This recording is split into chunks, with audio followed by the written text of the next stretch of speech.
Excellente. Hello, people. Excellente. Hello, people. Let's not have yourself echoing back because that would be really rubbish. Hopefully everybody can see me and I can see that you can see my screen. Beards everywhere. All the best beards are here. So I am completely and utterly prepared for this. As you can see, I'm not Yap. Yap's the very beautiful one on the right-hand side in the pink shirt. And he's the one who can't grow a beard. So feel free to tease him about that whenever you see him. The other thing that's happened is that my clicker battery isn't working. So we'll have to use the keyboard, which is cool. So who am I? My name's Rob. I'm a bloke that does things. I'm a automator, I'm a trainer. They say never write a book. So I am writing a book called DBA Tools in a Month of Lunches with Chrissy Lemaire. I've written DBA Checks, which is a Pesta-based validation for SQL Server. And I'm really lucky because I live in both the data community and the PowerShell community. So I get to work with both of the lots of wonderful people. In the PowerShell world, one of the things I'm responsible for is the PowerShell Conference Europe with fantastic Tobias and Alexander. Of course, this year with all the craziness that's going on, we're not able to hold it in person, but watch this space. So anytime anybody wants to shout at me, ask me questions, just chime in. So Adil, feel free just to disrupt me whenever something comes up, and we can always go whenever. If somebody could put in the chat what time I'm supposed to finish, that might be useful for me too. So we've been running PowerShell since, around about 2006. PowerShell console, 2010. Yeah, we've got a new console. It looked exactly the same, but it's a new console. Oh, got ISE though. That's brilliant. It had white on it. And in 2012 came along, and yep, got a console and it's blue. ISE with some extra bits. 2017. Oh, still blue. Still a console. ISE still pretty much looks exactly the same. 2018, PowerShell Core, back to black. So much better. Also, around the same sort of time, 2016, 2017, PowerShell for Visual Studio Code. Excellent. May the 10th. Hello, David. And 2019, Windows Terminal. Excellent. We love Windows Terminal. Able to have all these multiple tabs, all these different processes running in the same terminal. Beautiful, wonderful. Of course, you've got CMD, and I put CMD in my Windows terminal. And a pop quiz for anybody who knows why it's that calendar there. And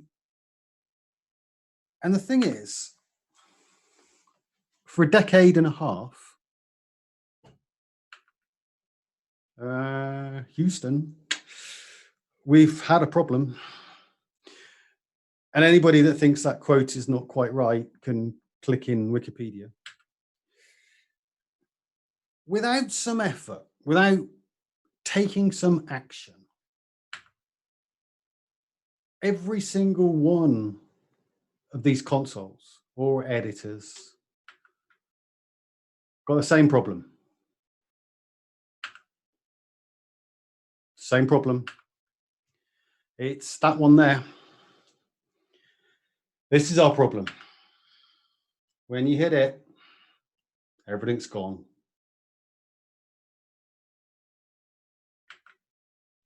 It's all gone. There's no getting it back unless you've got transcript or you've got logging or you're putting stuff into a file or a database or something. Gone. 3 o'clock in the morning, you're fixing that problem. What happened? What results did you get? Yeah, I'm sure it said the DNS was resolving to that. Okay, it can't have been because this is happening. There's no way it could have been that. Prove it. Yeah, I closed the window. It's all gone.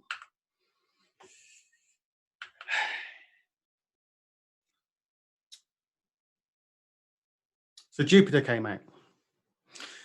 This is a high resolution picture of the planet Jupiter, but that's not the Jupiter that we're talking about. This one is spelt with a Y. So where did the name come? So the name kind of came from the planet Jupiter because the people that wrote it wanted to evoke traditions and ideas about science. They also used core programming languages, Julia, Python, and R. So that's kind of helps with the name.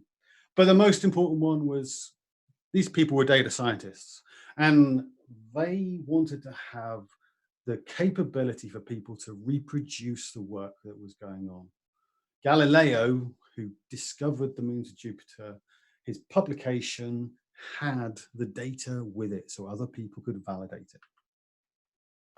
So we got Jupyter Notebooks. Now, Jupyter Notebooks are originally for people like Terry and Simon. Terry and Simon are data scientists, and they do data science things. They use Spark and Hadoop and write in Python and R and do magic that I don't understand. Jupyter Notebook to me, it's real simple. It's a document that can contain text, code, images, and the query results. Oh yes, and the query results. We've got some tooling that we can use to work with Jupyter Notebooks. And excuse me, because this presentation is from a couple of months ago and I haven't updated it because it was less than an hour ago that I knew I was doing this. But Azure Data Studio is a cross-platform environment that data professionals use to interact with data sources. So SQL, maybe it's Azure SQL, maybe it's a managed instance. This is what they use it for. And you're going to say, Rob, look, it's just like Visual Studio Code. There's Visual Studio Code on the left and Azure Data Studio on the right, or is it the other way around? Whichever way around, I don't know. And that's because Azure Data Studio is based on the Visual Studio Code. So if you're using the Insiders edition of Azure Data Studio, it's yesterday's Insider edition of Visual Studio Code. And if you're using the stable edition, then it's the stable edition. It's based on it. So why do we have this difference? I can only give you one answer, and it's not the real answer. It's a joke answer. And I say it to data people as well as to PowerShell people. The reason that we have Azure Data Studio is because data people like pretty colors. That's it. Azure Data Studio gives exactly the same capability as Visual Studio Code, but as you can see, this is a server connections that we've got, showing the instances that I can connect to with some pretty colors on there. And they have a separate widget and reporting pane with various extensions that enables you to look at some graphs and pretty pictures because they're data people. We don't have that in Visual Studio Code. Even better. Let me go back to that slide, actually. In here, we can run Jupyter Notebooks, and we can use the PowerShell. We can use a PowerShell language, which enables us to run PowerShell. Now, it's good, but it's not that good. because the version of PowerShell that it uses is Windows PowerShell if you're on a Windows machine, and PowerShell 6.2.3 if you're not on a Windows machine, because it's hard-coded into the Python package that is running the PowerShell that's enabling the notebook to be created. And then along came .NET Interactive Notebooks. So they were announced at Ignite, but the preview was announced February the 6th, 2020. There's a link. All of the goodness of Jupyter Notebooks with added C#, F#, and PowerShell, proper PowerShell, PowerShell 7. Ah, come on. Let's have enough of that. Unless there are any questions, then let's have a look at some demos. Azure Data Studio uses their own PS kernel. Yes, it absolutely does, but generally you just switch it to a normal one and it uses normal PowerShell, proper PowerShell. Yes, I am not Yap. This beard does not belong to Yap because he can't grow a beard. I am Rob. I am talking about Jupyter Notebooks. So, hello. So you'll want to know, how do we install .NET Interactive Notebooks? As you know, whenever you don't know how to do something, you say, how to install .NET Interactive. Oh, we've opened in Bing. Of course, everybody knows what you do when you open Bing. Is you Bing for Google. And do this. So how do we do it? This is how you're going to do it. You're going to search in Bing or Google for how to install .NET Interactive, and you're going to follow the steps that are on this page. I'm not going to explain them to you. They are just a set of steps to follow. They're fairly ordinary. And once you've done those steps, what you can do is you can open up your Windows terminal, and it will, you can then open Anaconda in there, and it will by default open in C Windows System 32. So what I would suggest you do is to switch your directory here, and then you type Jupyter space lab, hit go.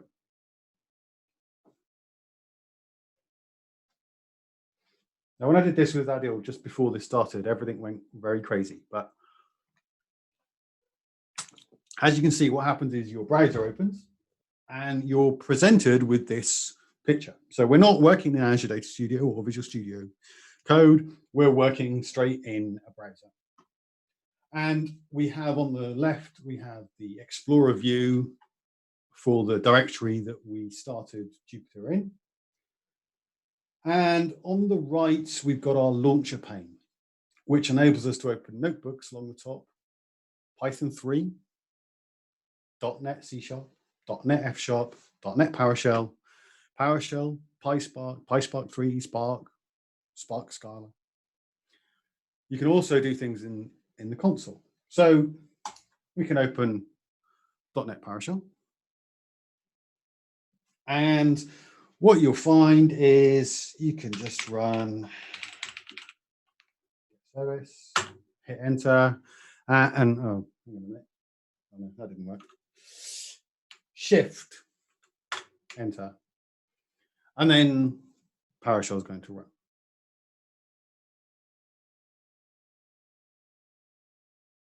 PowerShell is going to run. Ooh, interesting.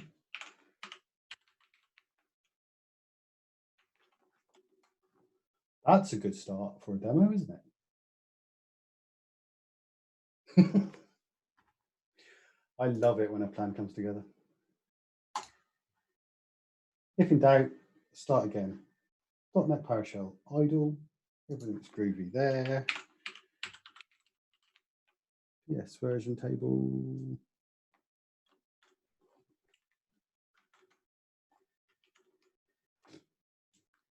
Magic. Pass. I don't know. So as you can see, we are running PowerShell Core 7 on a Windows machine, and as long as you remember to do Shift and Enter, then it's just like working in your normal PowerShell. Except this has improved, but if we do a get module, remember to press Shift and Enter. You can see it's working here because it says busy down at the bottom. Whilst it's doing that, we'll go over to here. We'll do get module just available.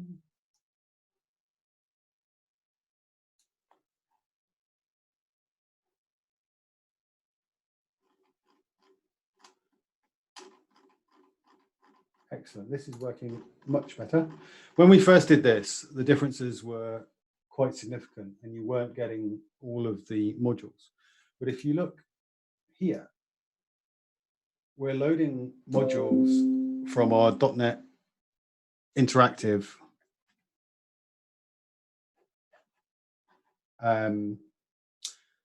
folder as opposed to direct from our normal PowerShell module. So if something weird happens, just go check in the console what's happening. But let's look at a notebook. We'll open a notebook. And what happens? Oh, can nobody hear me? Yeah, it's probably me whiffling around.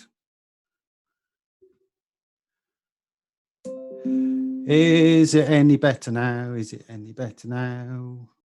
With the dancing, there's no singing because I'm not singing. Good, cool. So we'll open up a notebook and you've got some options here for these blocks. We've got raw, we've got markdown, we've got code. So we're doing markdown. We're just going to write some markdown. We can write in here. It will have misspellings.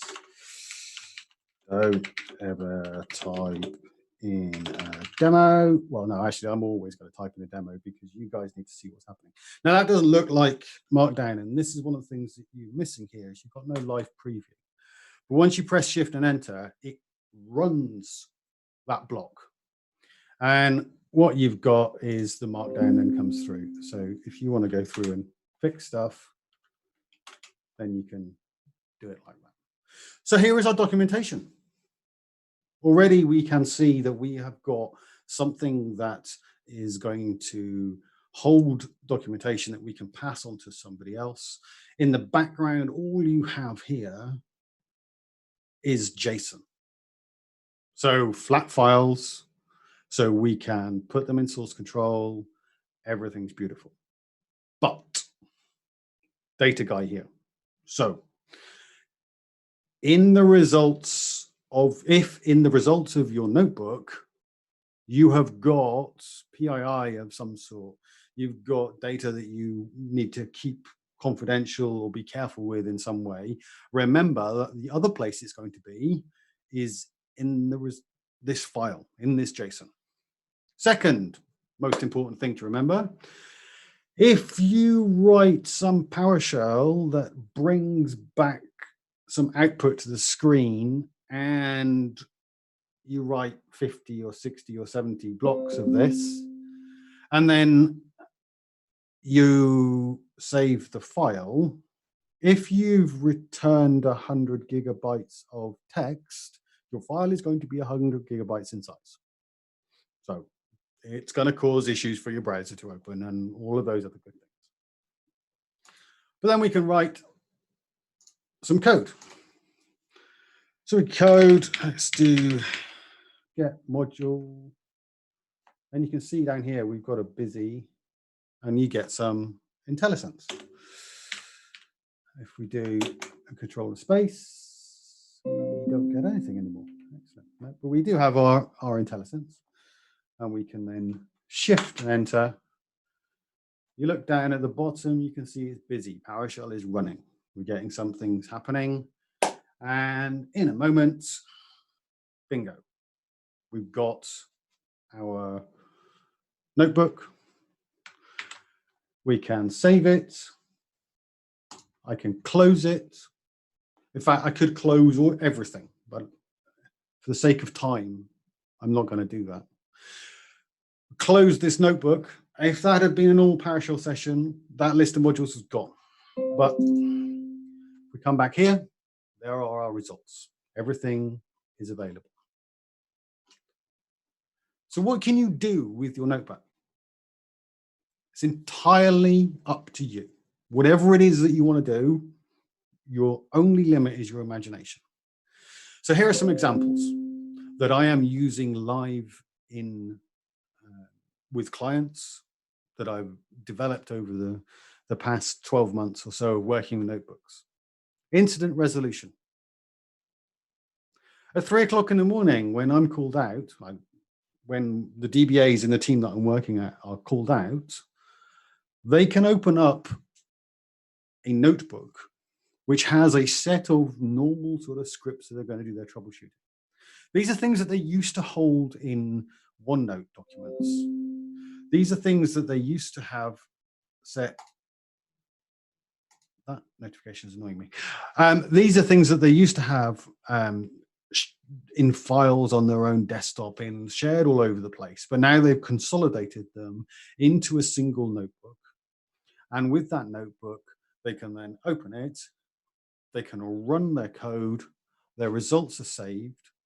And in the wash-up meeting in the morning, when anybody says, what did DNS resolve to? Because it's always DNS, by the way. You can just go back to your notebook and say, well, at this time, this is what it resolved to. So here are some tricks that I thought about as we've been going through. In this output, there's nothing that says what time the code was run. So what I suggest you do is put the time that the code was run in the output. If you're doing this sort of incident resolution type notebook, and even which user was running the code. Sometimes it's permission problems. You want to know who it was. You didn't have permissions, right? Well, let's get that out. So in with these blocks of code, just have something that does a get date and env username to find out who it is that's running the code and get those results out. Training. We all know how to learn about things. But now if you want to teach somebody PowerShell for your organization, for your module, you can just write a notebook or a set of notebooks, put it up on your source control. And when the new person starts, you say, there you go, work your way through those. Bingo. Away you go. You can even do something like this. So this is some training type notebooks that I've created for exploring DBA tools, making sure DBA tools works in PowerShell 7. I've done the same thing for DBA checks. And as you can see, we can put pictures in.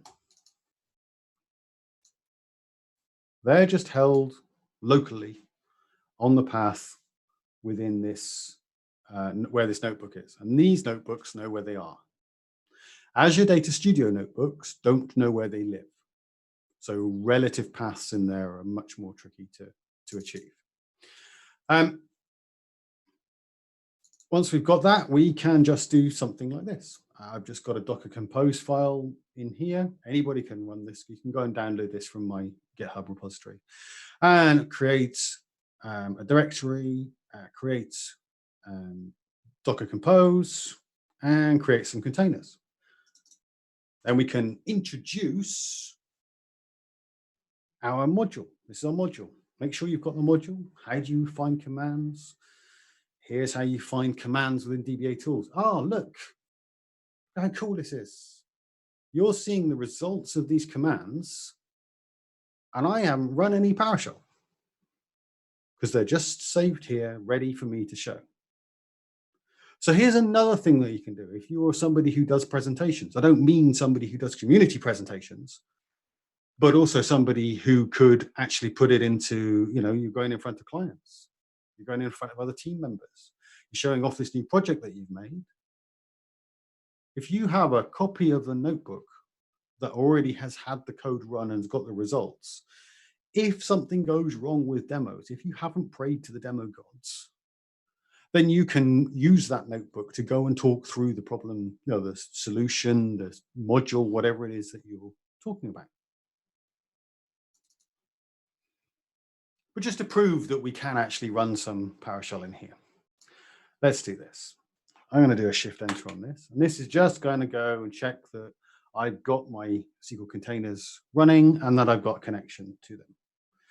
As you can see, it still says down here, busy. Put in some output there. If you've got code that doesn't give any output, put in some output, because your users will hit Shift and Enter and go, well, is it ready? Is it ready? They'll go and try and do the next cell. And sometimes strange things happen there. So let's have a look at this. Let's imagine we're a SQL server, and what we need to do is check whether this SQL instance has access to our backup directory, because the users don't have access, because users can't be trusted with database backups. But yeah, absolutely, we've got access. We can see that we've got some files. We've got a dummy file in this folder. So we'll check these databases, and we're just going to see how long it takes when they were last backed up. So DBA tools, gorgeous, wonderful thing. When was the last backup taken? 21st of December, 2019. My word, we should sack this DBA. Oh, it's me. Hang on a sec. So we're going to back up our database. And as you can see, when we're running our code, we're getting some progress. So you get the pretty progress bars coming through. There we go. Our databases are backed up. If we have a look in the directory from the point of view of the SQL instance, there we go. We've got our databases backed up. If we actually have a look on the file system where we've mounted that volume, then we've got those backups as well. But they're all coming out in a single instance, a single directory. So let's have a look and see what happens if we wanted to create the folders. We just use this create folder and we can go through. I saw a question go through there, and one of the questions is, can variables be referenced in other cells? Yes, they absolutely can. As you can see, I'm literally doing that now.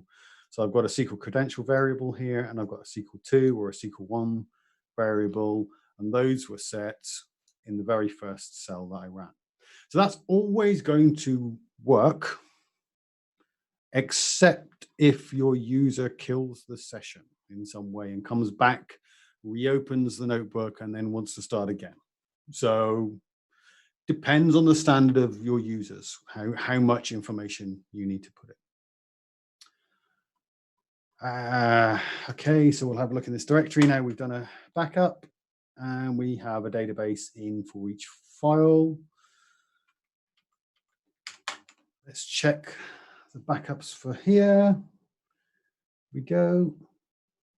If we wanted to, if you're not a DBA and you're given a SQL instance and you need to make sure that it's backed up, please don't go and write a load of PowerShell to call backup DBA database to make sure that it all works. Because whilst that's good, nothing will beat some stuff written by this fella, Ola Hallengren. And using DBA tools, you can just install his maintenance solution, and that will automatically create a lot of jobs, which will handle a lot of the most common issues and some of the less common issues that occur. Anyway, this is entirely how simple notebooks are to run, to create, and sharing them is just like sharing a file. Make sure you have them in source control. I could carry on showing some more DBA tools, or actually, let's have some questions. Let's make this interactive. So .NET Interactive. Terrible joke.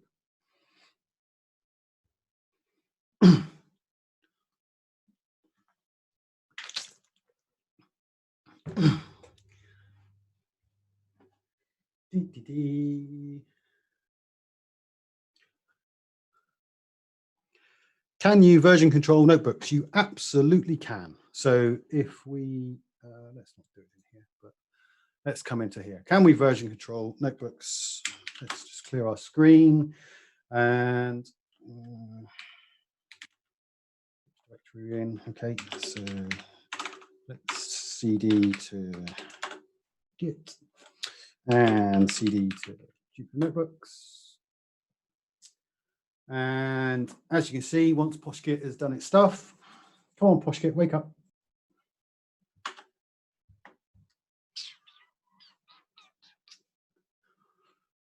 It's very interesting. This is the first time I'm doing a demo on this laptop with an external GPU, which is where that monitor is running, because then it's in line with this camera. And it does seem to hold up a bit. So what we've got at the moment, all sorts of stuff. So let's do a pull. See what happens when we break stuff. Yeah, I thought that might be happening. Yay. Okay. Instead of messing about with merge conflicts, let's find a browser. Here we go. And github.com, SQL DBA with a beard. That is, of course, except on Twitter. Jupyter Notebooks is one of my pinned repositories. And if we look at these notebooks, you've got not.NET for ordinary notebooks, and you've got .NET notebooks for the ones that you're looking at now, literally the ones you're looking at now. So if we look at one of these and look at the history, then you can see, what did we do? There we go. Let's have a look at this. You can just see that this is just a JSON file, and you can see the comparison that you've got in source control. Would you use notebooks in conjunction with other documentation tools, e.g. the wiki, or instead of other tools? I would suggest that where you are requiring users, and by users I can mean other technical people, other admins, other whatever you might call them, where you require them to run code, I would use a notebook. I would link to the notebook from the wiki that maybe explains how the system is and includes the architecture and all of those type of documentation, but where you're actually running the where you need to run the code, then I would use notebook.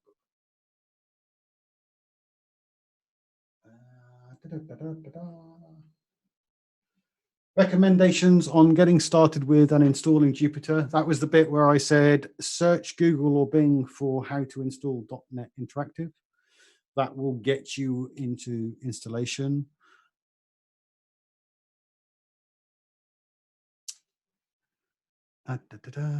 Is there tab completion in notebooks for the code sections? Let's have a look.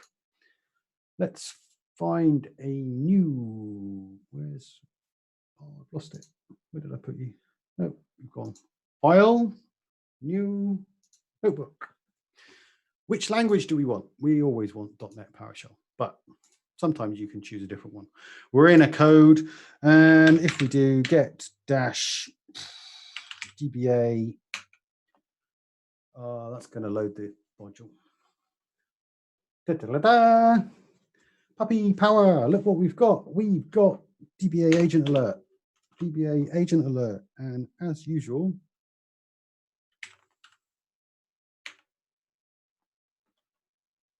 what I did was I pressed the tab key. What I needed to press was the enter key. And if we then have a look at this, you can see PowerShell is busy down here whilst it loads the module, gets all of the parameters. There's our parameter. So we'll pick availability group. There we go. We've got all of the things there. So yes, there is absolutely tab completion, but it doesn't quite work the same as you expect. So hit the tab to bring it down, hit the enter to choose it.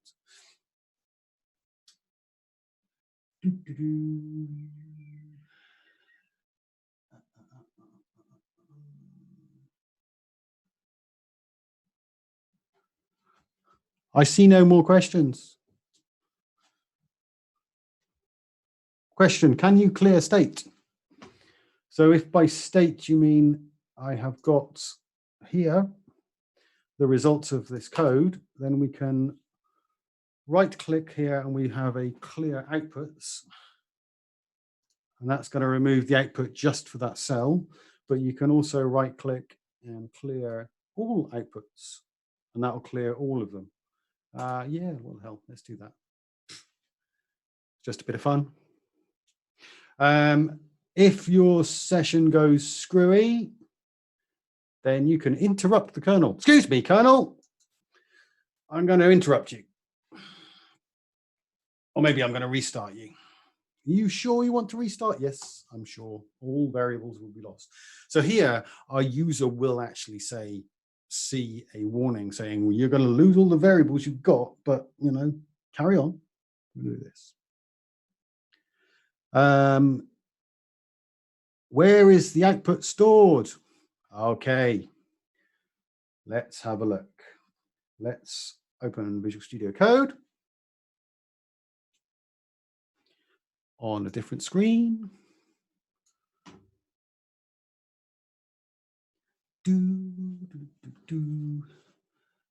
Let's open Notebooks folder. You're going to be the right folder. Let's have a look.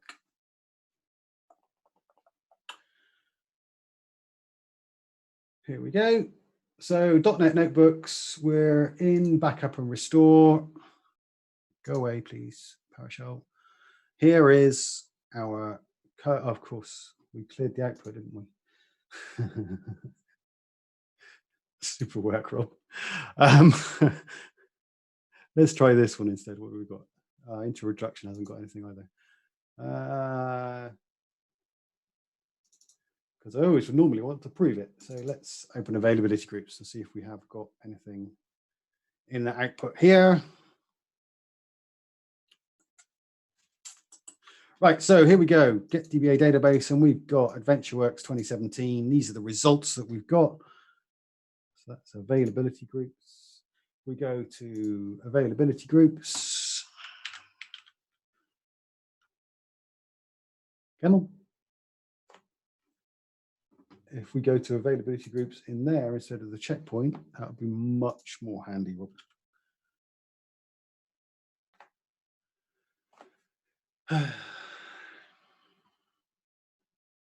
Loading, loading, loading. There we go. And thanks. I want to see the JSON, please. Oh, I've forgotten how to get rid of this.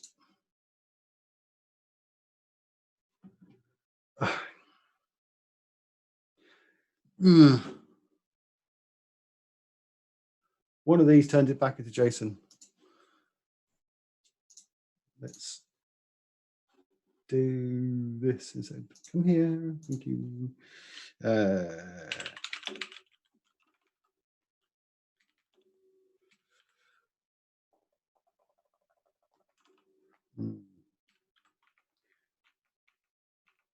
Notebooks. .NET Notebooks. DBA tools. We're in 03. Oh, that'll do. Let's see what we've got there. What I wanted to show you is that results are held here in this output block. So you can see here we've got our app SQL instance, value settings for DBA checks. So we've got a local host in there, and they will always come in this output. And you'll also get the execution count. So you'll see how many times it has been run within the notebook. Dum, dum, dum. Oh yes, My Binder. My Binder is a fantastic way of enabling people to run your notebooks within a wrong browser. There we go. Within a container. So you go to mybinder.org. Oh, good work, Rob. There we go. And you follow the instructions here, which is fill in some of this. And what it gives you is a magic button there. And we've only got 5 minutes, but we'll launch it. And what it'll do is it's going to run off, create a container with Jupyter in it, take those notebooks, put them into the container, and enable you to run them. Whilst it's doing that, it sits there with this picture on it. Dum, dum, dum.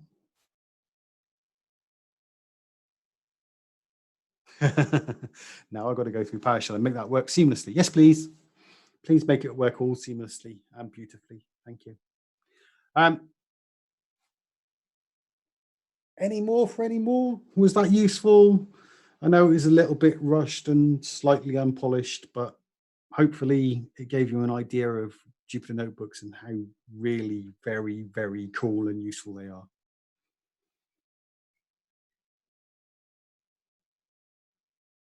Can you real-time collaborate with other developers in Jupyter instance? I have no idea. That is a super question. I really don't know. Let's find out. And I don't even know who's coming up next. So I'm hoping that somebody's going to come through and go, it's so-and-so.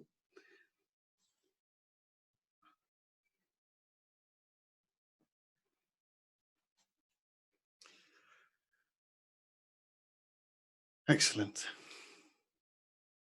Oh, you're all very kind.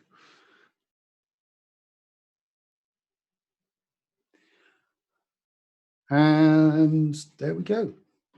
This is running on Binder. I've got no idea. Oh, yes, I have. That won't work. Let's try these. Let's try this notebook because we can't create a container inside the container. But what we can do is we can shift and run. Now that looks exactly the same. But actually, if you look at the URL, we're in My Binder. We're using their container. And you can see that we've got a different path in the home. We come back to this one. This is mine running on localhost. There we go. So it did have time to come through.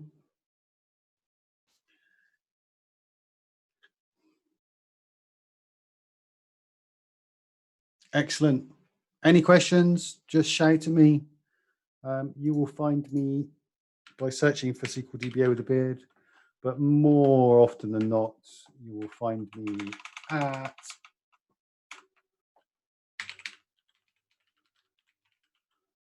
there is no A between with and beard, but you'll know it's me because it looks just like me. No, I don't want to sign in as anybody. Thank you. There we go. So you can see me.